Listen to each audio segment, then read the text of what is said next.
former Pakistan Prime Minister Imran Khan. Mr. Khan, thank you for your time. Why won't you comply with the arrest warrant and allow the law to take its course?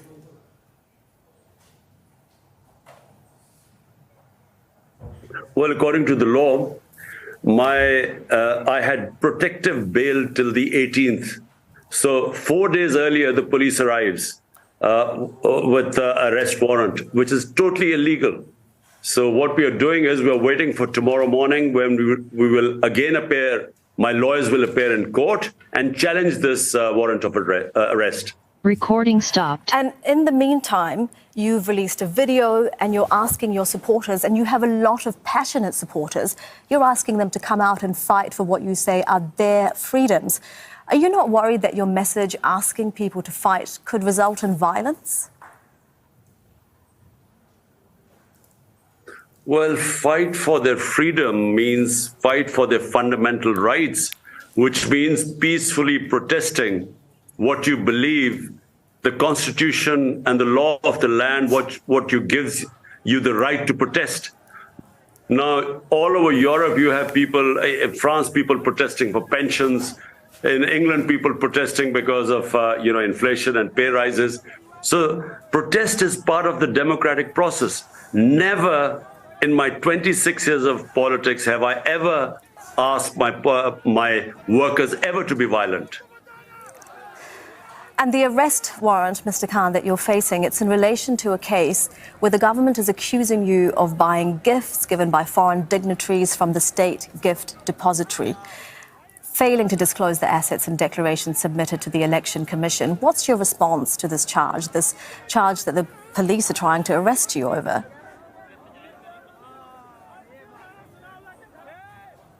This is absolutely a fabricated allegation. It's not even it's not even contested by us. It's just a charge and an allegation made by the police, by this government.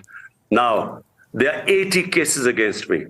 And just to let you know, in the last few months, every other day there's a fresh case. So there's a case of murder, there's a case of sedition, there's a case of blasphemy, there's a case of terrorism. So every other day there's a case. All we have asked, we are going to go to the Supreme Court and we are going to ask them to club all the cases together. And just like the ex-Prime Minister of India, Narasimha Rao, he was given the option that because his life was also under threat, which mine is, there's already been an assassination attempt on me. All we've asked the court is that club all the cases together and hear them in a secure place. At the moment, when I attended my two court appearances, there was no security. And the government itself says that my life is under threat. So therefore, all we have asked is that in a secure place, either they club the cases there or then do it on video conferencing. Like, for instance, the man who shot me, he's in jail. And because they say his life is under threat, he appears in court on virtually, in other words, through video. So you want the same rights that have been given to him. The government says the Interior Minister is saying they will arrest you by the end of Tuesday. If this happens, what does it mean for your party ahead of provincial elections that are due in April and the national election later this year? Well, I'm mentally prepared. I'm already that they would come and arrest me tonight because there's a huge force outside. I mean, they have not just the police, they've got the Rangers there too, which is the army. And it seems as if Pakistan's biggest terrorist is holed up inside. So, I think they're determined. The reason why they want to arrest me is not because they're worried about rule of law, because the biggest criminals are right now sitting in government. 60% of cabinet is on bail on corruption cases. It's because they want to remove me from the electoral contest, because they are petrified of the popularity of my party. It won out of 37 by-elections, it swept 30 elections. So according to all opinion polls, we would sweep this upcoming election. And that's why they want me removed from the scene. The attempted murder was because of that. And now this putting me in jail is exactly following the same script. I mean, the attempted murder is an allegation that's made by you, Mr. Khan. I want to come back to the point that you made, to what you're saying, rather, that the real criminals, you say, are in Parliament, but you are the only Pakistani Prime Minister to be removed from power through a no-confidence vote in Parliament.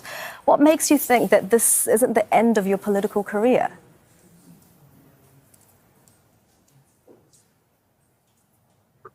Well, normally when someone is removed from power, it means that they have to be prepared for political wilderness for quite some time.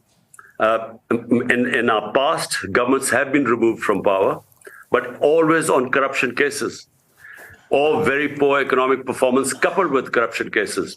This is the only time a government had a track its performance according to the Economic Survey of Pakistan, which is an annual publication of the country's yearly economic performance.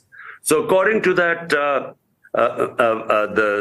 the journal that is published every year, we had the best economic performance in the last 17 years, despite 2 years of COVID. So our government was not removed either because of corruption or because of lack of economic performance. It was removed through conspiracy. And that's why there has been such a public backlash. So never has a government been ousted and the popularity has soared. I mean, in Pakistan's history, never has a government the amount of popularity that my party has. And it's because people feel it was unjustifiably removed through conspiracy. And you have alluded, more than alluded, in fact, to US involvement in this conspiracy to remove you from power. Why would the US be involved in this? Well, in the beginning, we thought this was initiated by the US, but actually it was initiated by our ex-army chief, who was then the army chief, and he built this campaign against me. And actually, he was the one who hired a lobbyist called Hussain Haqqani, who actually campaigned while I was the prime minister. He was campaigning, telling the Americans I was anti-American. And that's when, because of what was fed to them, this letter, the cipher conversation between our ambassador in Washington and Donald Lu, the Undersecretary of State for South Asia, that cipher was initiated then from Washington, which said Imran Khan should be removed from power or there'll be consequences to Pakistan, and through a no-confidence motion. That's how it came about. So yes, the US was involved, but as we discovered later on, not because they thought there was something wrong. All right. They were actually told by our ex-army chief that it was I who was anti-American. So that was what happened. Former Prime Minister Pakistan joining us live from his home in Lahore there. We thank you for your time.